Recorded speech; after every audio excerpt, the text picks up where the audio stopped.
There is a new book out on the Obamas that is getting huge amounts of press.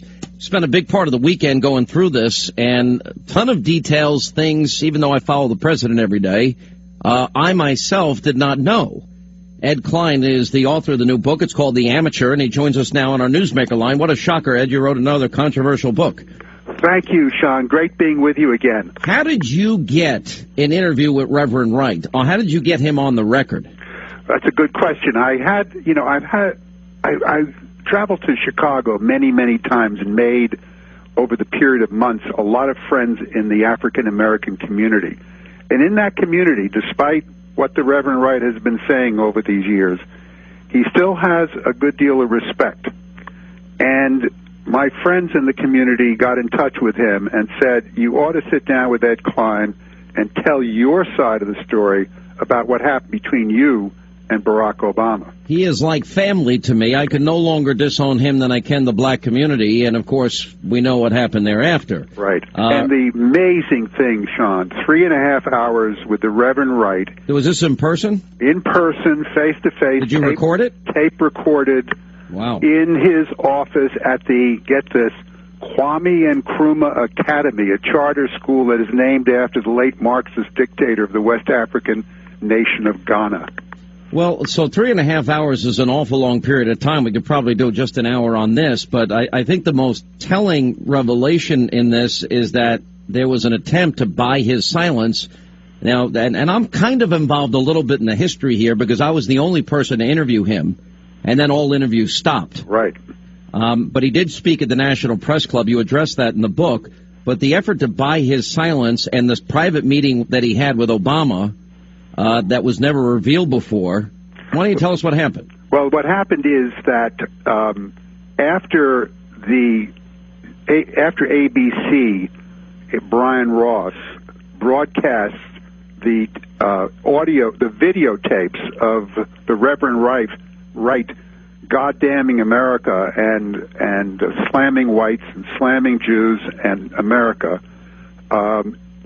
he was contacted by one of Obama's closest personal friends, a guy who travels on Obama's plane, who plays basketball with him, who goes on vacations with him. And you named this guy for the first time today because you did not name him in the book. I did name him in the book, but I can tell you who he is. His name is Dr. Eric Whitaker.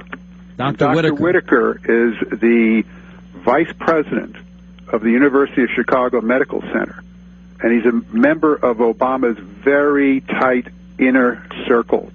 And he sent an email to a member of the Trinity United Church. By the way, is this the same hospital Michelle worked at? I'm just trying to get it. Exactly the same hospital that she worked. And this is where she got that big raise after he became senator? She was making what, $300,000? Yeah, but it was a significant jump up after he became senator. That's right. And okay. You know, the Chicago politics is one hand feeds the other, as you know.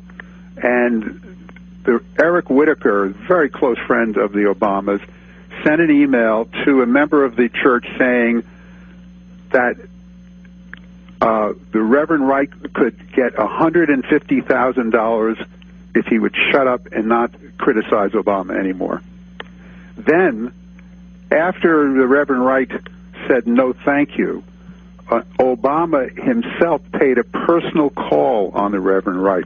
When did this personal meeting take place as face-to-face? Well, just to put it in context, if you remember, Obama made a big speech in Pennsylvania and Philly. That's right, saying this is his famous race speech, which took place on the 18th of March. About 10 days later, he made the secret meeting with the Reverend Wright after he'd already denounced him and begged him to not speak any further.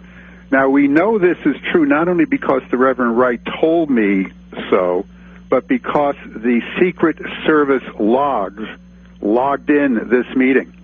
So we have confirmation that it actually took place. Now, so they offered him, and this is all on the tapes that you have with Reverend Wright. Reverend Wright said this. So Reverend Wright, am I reading this correctly, is angry at Obama? Reverend Wright is more than angry. He's absolutely fulminating. He feels that he's been thrown under the bus by a man whom he mentored for 23 or 24 years.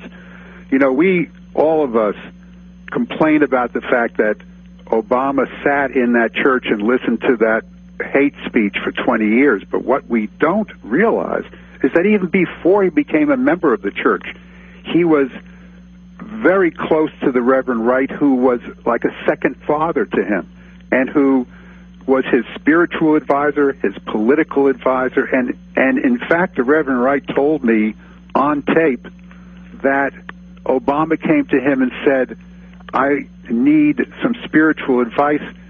I don't know exactly who I am. And the Reverend Wright said, and this is on tape, well, we know your Islam background and you have that, but what you need now is some coaching on Christianity. And I asked the Reverend Wright, did you convert him from being a Muslim to a Christian? And he said, well, I don't know if I could go that far, but I can tell you that I made it comfortable for him to accept Christianity without having to renounce his Islamic background. This is all on tape. So it's all on tape. When can I play these tapes?